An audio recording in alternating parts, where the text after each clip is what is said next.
하나님 감사합니다. 오늘도 우리에게 새로운 하루를 주시고 예배하며 하나님 앞에 설 수 있는 은혜의 기회를 주셔서 감사합니다.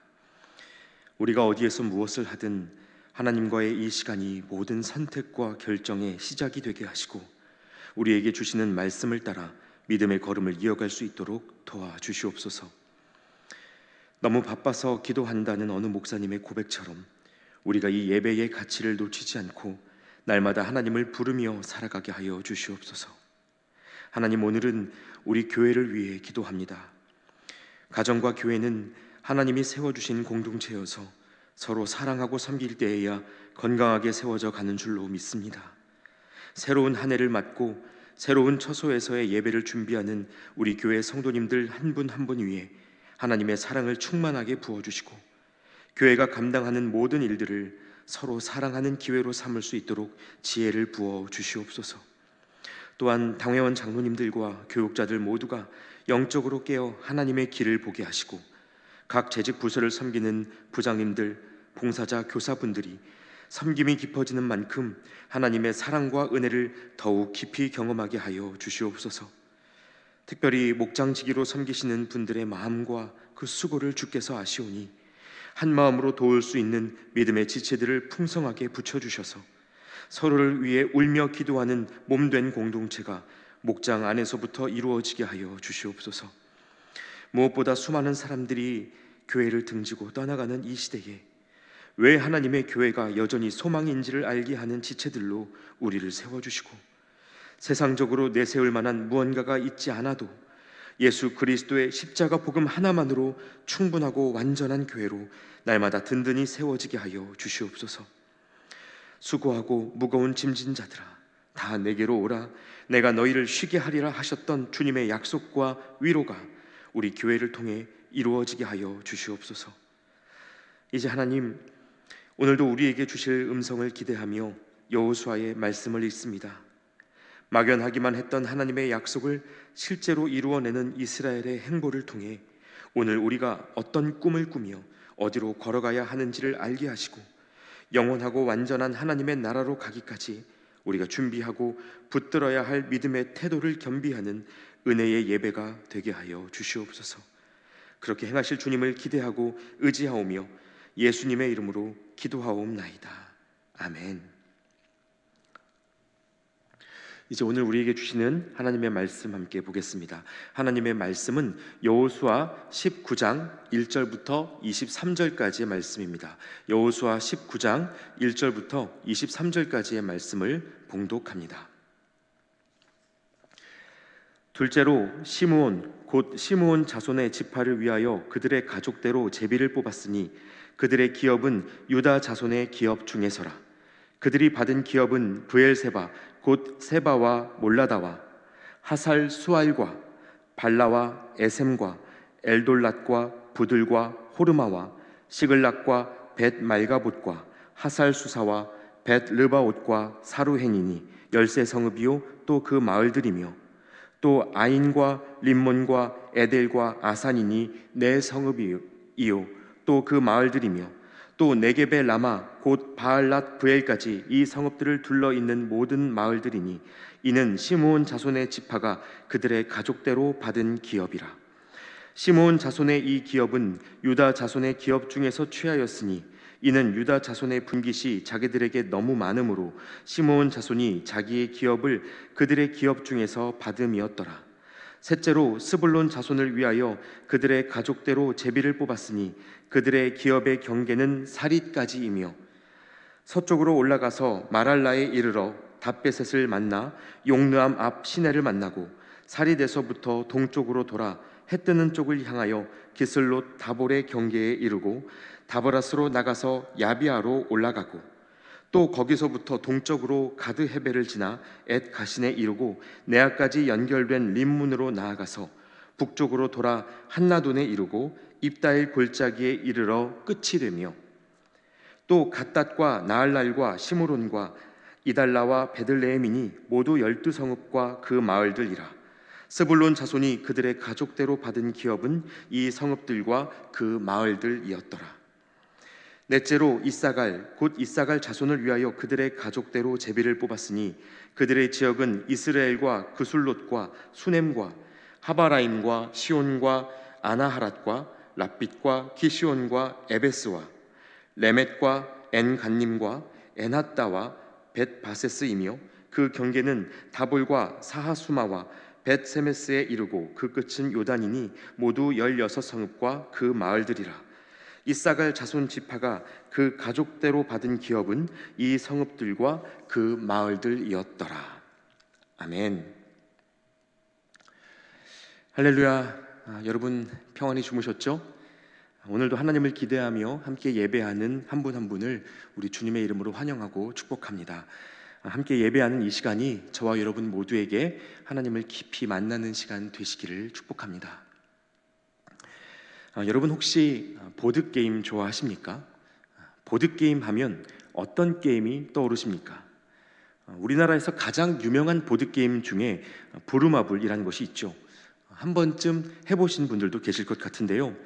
이 모노폴리라는 해외 보드게임을 우리나라 형식으로 바꿔서 수십 년간 많은 판매고를 기록해온 게임입니다. 이 게임 방식을 보면 주사위를 던져 전 세계를 다니면서 유명한 도시의 땅을 사고 건물을 지어놓고 다른 게임자가 내 땅에 머물게 되면 돈을 벌고 이기는 방식으로 진행됩니다. 그래서 제가 이 게임을 할 때마다 보통 사람들이 현실에서 땅을 소유한다고 할 때 떠올리는 이미지가 이 게임과 크게 다르지 않구나라는 그런 생각을 하곤 했는데요. 역사적으로 사람들은 실제로 많은 땅을 소유하기 위한 싸움을 벌여왔고 지금까지도 그 부동산의 크기가 삶의 질에 결정적인 역할을 한다고 믿는 분들이 적지 않습니다. 그런데 우리가 계속해서 보고 있는 여호수아 본문 속의 이스라엘 백성들이 그렇게 땅 분배를 과업으로 안고 실천해야 하는 때가 왔습니다. 어제 본문에서도 보셨듯이 이스라엘 12지파 중 5지파에게는 땅 분배가 완료되었고 7지파만 남았는데요. 그동안 지체하고 있었던 이들에게 여호수아의 명령이 떨어져서 이제 이 7지파의 땅 분배도 더 미룰 수 없게 됐습니다. 가나안이란 곳이 이스라엘 백성들에게 워낙 생소한 땅이고 또 처음 보는 땅이었기 때문에 분명히 막막함이 컸을 겁니다. 한 번의 결정으로 돌이킬 수 없는 땅 분배가 확정되고 그에 따라 지파 후손들의 삶이 달라질 수 있었기 때문에 부담이 이만저만이 아니었을 겁니다. 어느 땅으로 가야 좋을지 또 어느 땅으로 가면 어려울지 짧은 정보를 갖고도 나름의 계산들이 있었을 것이 분명합니다. 오늘은 땅 분배를 앞둔 7지파 중에서 시므온, 스불론, 이사갈 지파의 땅 분배가 이루어지는 장면을 이 말씀이 다루고 있는데요. 특별히 본문은 그들이 분배받은 땅의 경계에 대해서 설명하고 있습니다. 그 내용을 보시면요. 먼저 시므온 지파는 브엘세바 지역을 포함한 13성읍과 마을들, 그리고 아인과 림몬과 에델과 아산의 4성읍을 받았다고 되어 있고요. 8절에는 네겝의 라마 곧 바알랏 브엘까지 이 성읍들을 둘러있는 모든 마을들을 받았다고 기록되어 있습니다. 그리고 이어서 10절 이하에서는 스불론 지파가 분배받은 땅의 경계가 설명되어 있죠.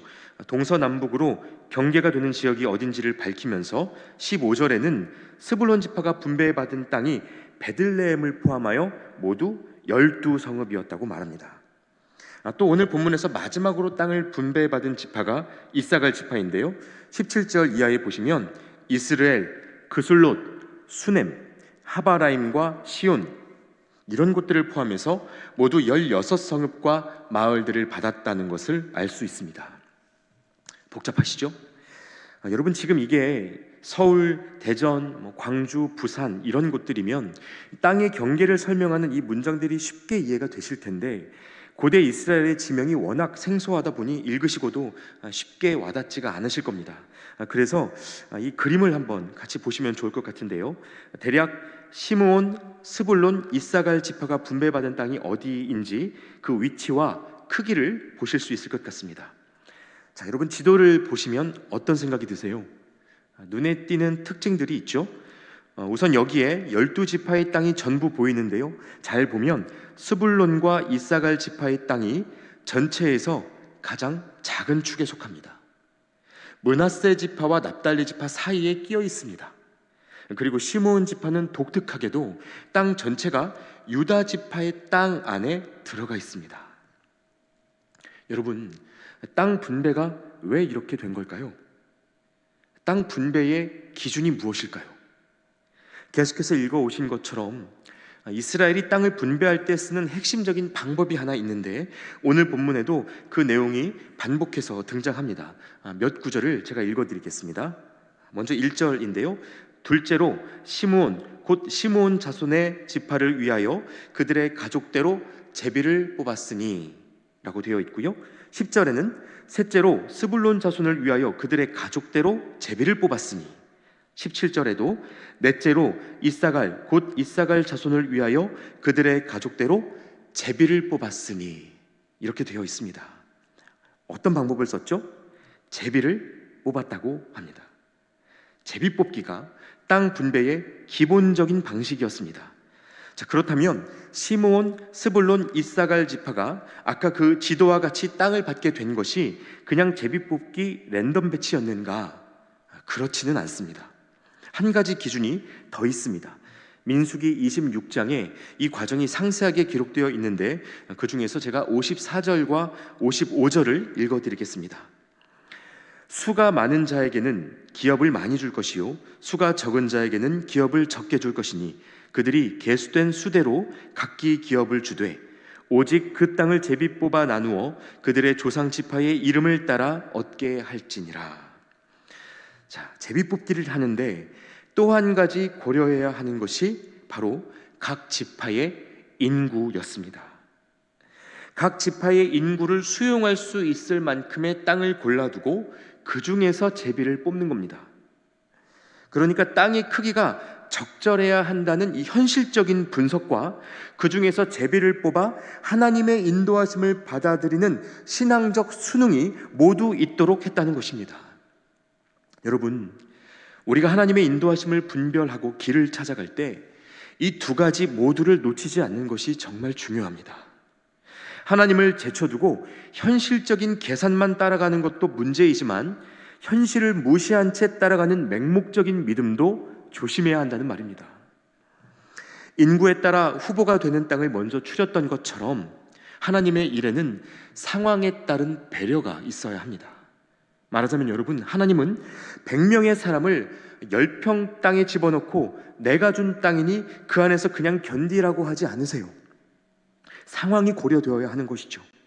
잘 먹고 성장해야 하는 갓난 아기들에게 밥 굶기고 금식기도 시킨다고 칭찬하시는 하나님이 아니십니다. 전염병으로 인해 사회적 거리두기가 한창인데 예배실을 꽉꽉 채워 앉기를 기대하는 하나님은 그런 신이 아닙니다. 하나님은 함께 살아갈 수 있도록 상황을 살피시고 현실을 어루만져 주시는 분이십니다. 그래서 여러분, 이 본문 속 땅 분배의 원리를 잘 기억하셔야 합니다. 사람이 할 일이 있고 하나님께 맡겨드릴 일이 있는데, 땅의 곳곳을 다니며 구획을 나누고 인구에 맞는 후보지를 선정하는 일은 사람이 할 일이었습니다. 각 지파 정탐꾼들의 역할이죠. 최선을 다해 살펴서 적절하게 땅의 경계를 나누는 일을 사람이 직접 해야 했습니다. 그리고 그렇게 인구에 맞는 후보지가 추려지고 나면 그 다음부터는 하나님의 일입니다. 후보지들 중에 제비를 뽑고 한 땅을 분배받고 나면요, 그때부터는 사람의 계산이 아니라 하나님에 대한 신뢰가 필요합니다. 사실 분배받은 땅에서 사는 삶이 어떨지 미리 다 계산하는 것은 불가능하지 않았겠습니까? 사계절을 지내본 것도 아니고 뭘 하며 먹고 살아야 할지도 다 알 수가 없습니다. 살아봐야 알죠. 그리고 살다 보면 새롭게 알게 되는 장점도 있고 단점도 있을 겁니다. 그러나 제비를 뽑는 그 순간부터는 하나님께 맡기고 허락하시는 일들을 믿음으로 받아들여야 합니다. 이것을 인정하지 못하면요, 마음에 불만이 일어나게 되고 전쟁이 불가피합니다. 잘못된 땅을 뽑았다고 제비는 그렇게 뽑는 게 아니라고 그 지파 지도자를 원망하거나 더 좋아 보이는 옆 지파 땅을 침범하고 싶어지죠. 후회와 경쟁으로부터 벗어날 수가 없습니다. 그래서 여러분, 사람의 최선 뒤에 이어지는 하나님의 허락하심에 대해 믿음으로 반응하고 따라가는 것이 정말 중요한 지혜입니다. 입학을 했든 취업을 했든 결혼을 했든 열심히 알아보고 선택했다면, 아니 설령 우리의 열심이 부족하고 그 분석이 철저하지 못했을지라도 그 다음에 마주하는 일들을 하나님의 허락하심으로 바라보는 믿음이 저와 여러분 모두에게 있으시기를 축복합니다. 자, 그런데 여러분, 이렇게 좋은 땅을 고르고 싶은 우리의 열심과는 별개로 이 땅 분배의 원리에서 더 중요하게 기억해야 할 것이 하나 남아 있습니다. 바로 본문 속에서 시므온 지파가 유다 지파 땅의 일부를 분배받았다는 사실입니다. 시므온 지파의 땅은 앞서 보신 것처럼 유다 지파 한가운데에 그 분깃이 그려져 있었습니다. 이렇게 된 경유가 무엇인지 같이 살펴보시면 좋겠는데요. 여러분, 이 표를 보시면 이스라엘 백성들의 인구 수가 기록되어 있습니다. 여기에서 1차 인구 조사는 출애굽 초창기, 그러니까 광야 생활을 시작한 지 2년째가 되었을 때 모세가 전쟁에 참여할 수 있는 남자의 수를 센 것이고요. 2차 인구 조사는 40년 광야 생활이 끝난 후에 가나안 정복과 땅 분배를 위해서 20세 이상 남자의 수를 다시 계수한 것입니다. 이 40년 사이에 여호수아와 갈렙을 제외한 모든 사람들이 죽었음에도 불구하고 1차 조사 인구와 2차 조사 인구 그 결과가 크게 다르지는 않습니다. 다만 잘 보시면 12지파 중에 가장 많은 인구를 가진 지파가 유다 지파죠. 그래서 이들은 요단강을 건너자마자 가장 큰 땅을 분배받았습니다. 자, 그에 반해 시므온 지파는 어떻습니까? 처음에는 6만 명으로 출발을 했는데 지금은 2만 명 정도밖에 남지 않았죠. 그 변화율을 보시면 확연하게 인구가 줄었다는 것을 알 수 있습니다. 왜 이렇게 됐을까요? 지금 다 설명할 수는 없지만요, 민수기 25장에 이스라엘 남자들이 요단강을 건너기 직전 이 시딤이라는 땅에서 모압 여인들과의 음행으로 하나님을 배반한 적이 있었습니다. 이스라엘 사람들이 이방 여인들의 미인계에 넘어가서 우상들에게 절하고 모세를 대적하기까지 했는데, 여러분, 이 사건의 주도자들이 바로 시므온 지파였습니다. 이 일로 역병이 돌았고 2만 4천 명이 죽었는데요, 이때 죽은 사람들의 대부분이 아무래도 시므온 지파의 남자들이었을 거라고 추정합니다. 그러니까 시므온은 그들이 행한 죄악으로 인해 가장 큰 인구 감소를 겪은 지파였습니다. 상처 입은 지파입니다. 자, 그런데 유다가 이들을 품기로 결정합니다. 물론 형제 지파였기 때문에 그랬을 수도 있습니다. 오늘 본문에 등장하는 시므온, 스불론, 이사갈이 모두 이 유다와 함께 야곱의 첫째 아내인 레아의 후손들이었는데요, 이 때문에 유다 지파가 그 형제 지파에게 특별한 호의를 베푼 것일 수도 있습니다. 자, 그러나 여러분, 형제라고 해서 모두가 땅을 내어줄 수 있습니까? 부모 형제 간에도 부동산 두고 다투는 게 사람 마음의 현실입니다. 유다 지파가 이대로 성장하면 앞으로 땅이 부족할 수도 있어요. 유다 지파는요, 그럼에도 불구하고 시므온 지파의 상처를 헤아리고 살리기 위한 능동적인 희생을 선택한 것입니다. 타자의 잘못을 나의 희생으로 갚아주는 선택. 여러분, 성경은요, 이것을 대속이라고 부릅니다. 예수 그리스도께서 우리를 위해 십자가 위에서 행하신 그 일을 일컫는 말이죠. 그래서 실제로 이 유다 지파로부터 예수 그리스도께서 탄생하시게 됐습니다. 여러분, 저는 이것이 하나님이 이스라엘을 가나안으로 이끄신 목적이자 우리를 그리스도인으로 부르신 뜻이라고 믿습니다.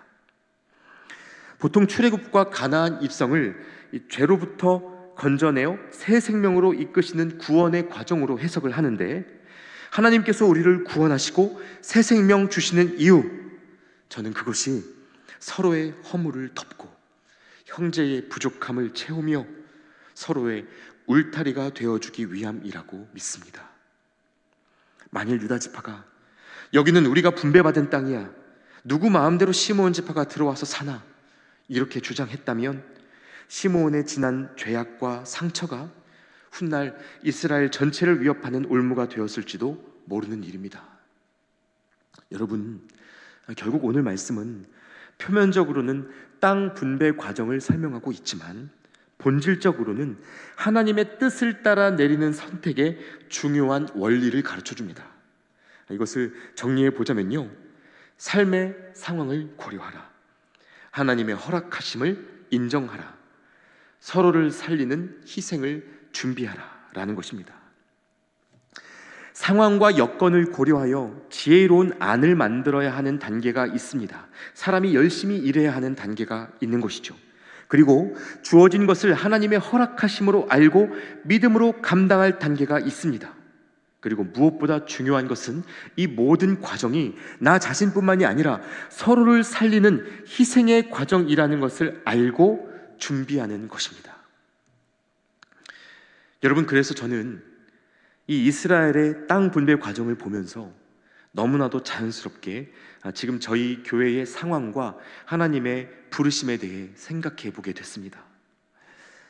새로운 예배 초소를 준비하는 동안에 많은 재직 부서들에게 공간이 필요한 상황입니다.